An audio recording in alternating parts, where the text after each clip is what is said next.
साधारणतः मंत्रिमंडळाच्या बैठकीमध्ये अनेक विषयाला शासनाच्या वतीने मान्यता देण्यात आली।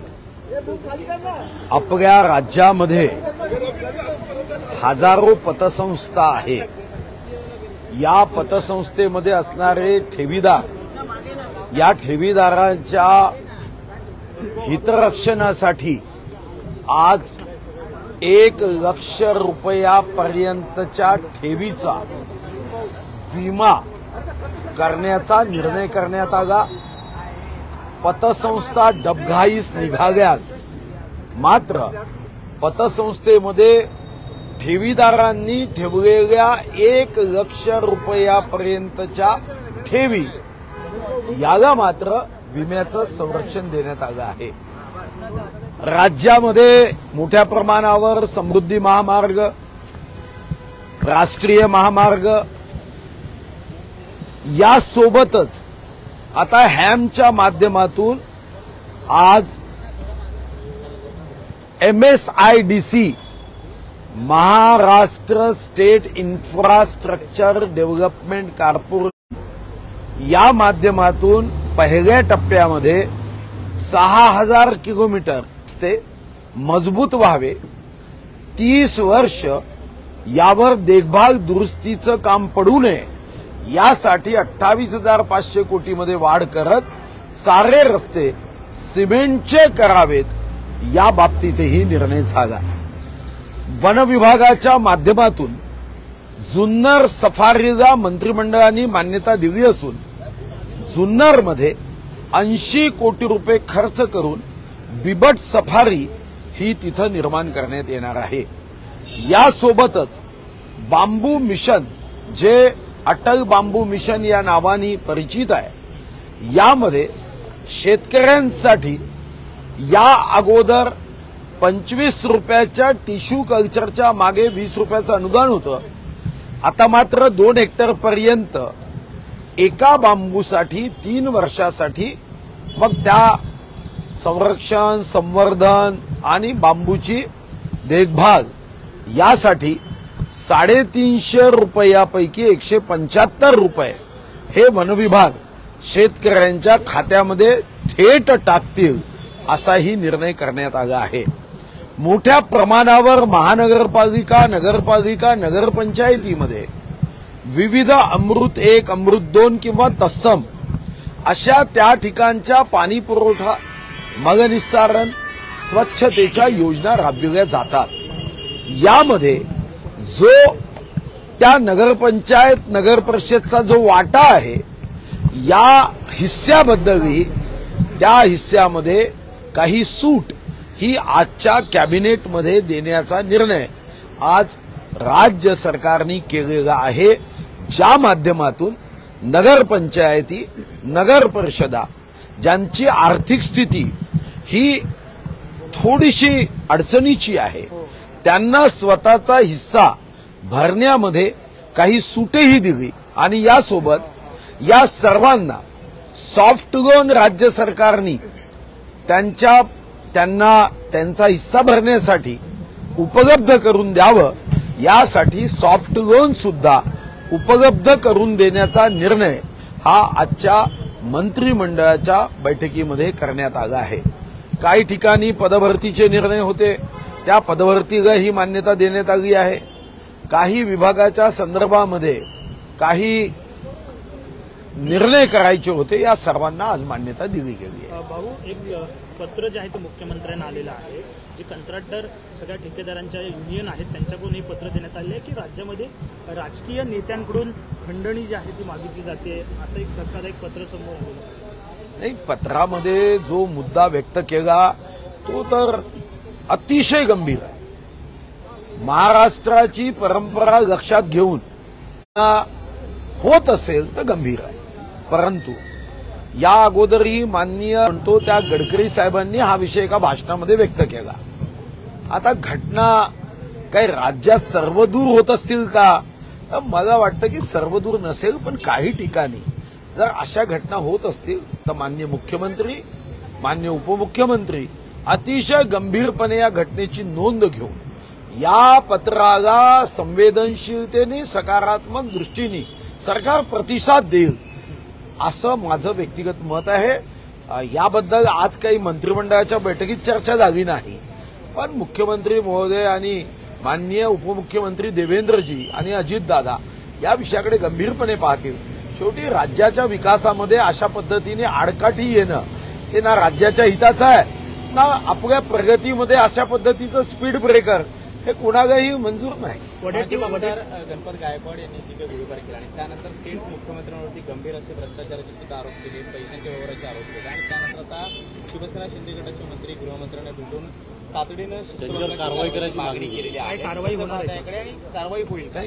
एक तर खरं आहे की जेव्हा आपण संयुक्तपणे सत्तेत असतो तेव्हा आरोप करताना पुराव्याशिवाय करू नये. अन्यथा आरोप करायचे असेल तर तुम्ही एकीकडे सरकारमध्येही राहायचं आणि त्याचे फायदे घ्यायचे, हे तर बघा व्यक्तिगत रीतीने चूक वाटतं. शेवटी आरोप असेल तर त्याला पुरावे दिले पाहिजे. असा आरोप मुख्यमंत्री महोदय असेल किंवा इतर कोणावरही असेल करताना पुराव्या अभावी जर आरोप केले तर मग ते साबणावरचा फेस असेल ते बुडबुडे संपुष्टात येतात, पण कारण नसताना नुकसान मात्र करून जातात. याची काळजी सर्वांनी घेतली पाहिजे. पुरावे असेल कोणाही बद्दल तर ते तर आपल्याला गृह विभागाकडे देता येतात. कारवाईची मागणी होते गणपत गायकवाड यांच्यावरती, कारवाई होईल का? कारण आरोप गंभीर त्यांनी केले. असं आहे, याच्याबद्दल मी मत व्यक्त करू शकत नाही, कारण हा माझा अधिकार नाही. कारवाई करण्याचा अधिकार ज्यांना आहे त्या नेत्यांनी या संदर्भामध्ये निर्णय करायचा, याच्यावर मी मत व्यक्त करू शकत नाही. माझा व्यक्तिगत रीतीने एवढंच वाटतं की आरोप करताना पुराव्याशिवाय करू नये. भाऊ यालाच जोडून प्रश्न आहे की गेल्या काही दिवसांपासून कृष्णा काही विषय आज चर्चेमध्ये घेण्यात आले का? नाही, आणि त्यांच्या राजीनाम्याचा कागदही मी बघितला नाही, त्याच्यावर कोणी चर्चाही केली नाही. तर मला वाटतं की कधी कधी त्यांनी भावनेच्या ओघामध्ये राजीनामा दिला एवढी तुम्हाला माहिती दिली, पण त्याच्यानंतर तुम्ही इतके गंभीर झाले की आता त्या राजीनाम्याच्या पत्राबद्दल ते विसरलेत. पण मात्र तुम्ही एवढे गंभीर होऊन ते आठवणीत ठेवला आहात, मला वाटतं तुम्हीही विसरून जाणं याच्यातच राज्याचं हित आहे. भाऊ, गेल्या काही दिवसांपासून राजकारण आणि गुन्हेगारी दोन्ही एकत्र चर्चेत येताना पाहायला मिळत आहेत.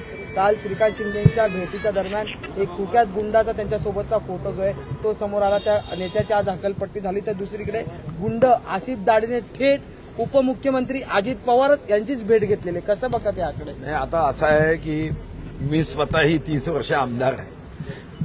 आपल्याला कोणी भेटीला आगा आपण काही पोलीस विभागातून त्याचं व्हेरिफिकेशन साधारणतः करत नाही, आणि असे अनेक अनोळखी चेहरे असतात जे कोणत्या तरी आपल्या परिचित व्यक्तीचा बोट पकडून आपल्याला भेटायला येतात. म्हणून फोटो काढला म्हणजे आपण त्याच्या पाठीशी आहोत असा त्याचा अर्थ कृपया लावू नका. म्हणजे याच्यातून एकदा मी सुद्धा मला माहित नव्हतं एका व्यक्तीसोबत माझा फोटो निघाला.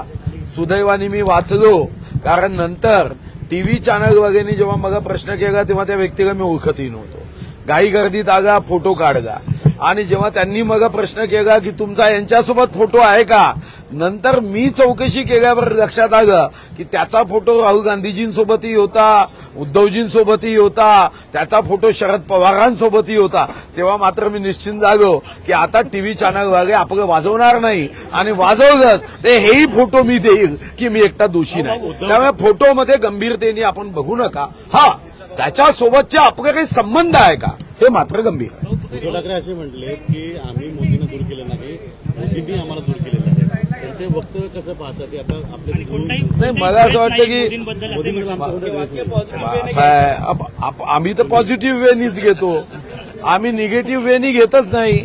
आम्हाला तर फक्त अपेक्षा 2019 मध्ये 24 ऑक्टोबर 2019 या महाराष्ट्राचा विश्वासघातकी दिवस होता, 4 वाजताचा तो अशुभ वेळ, जेव्हा पत्रकार परिषद घेऊन इच्छा जागी झाली.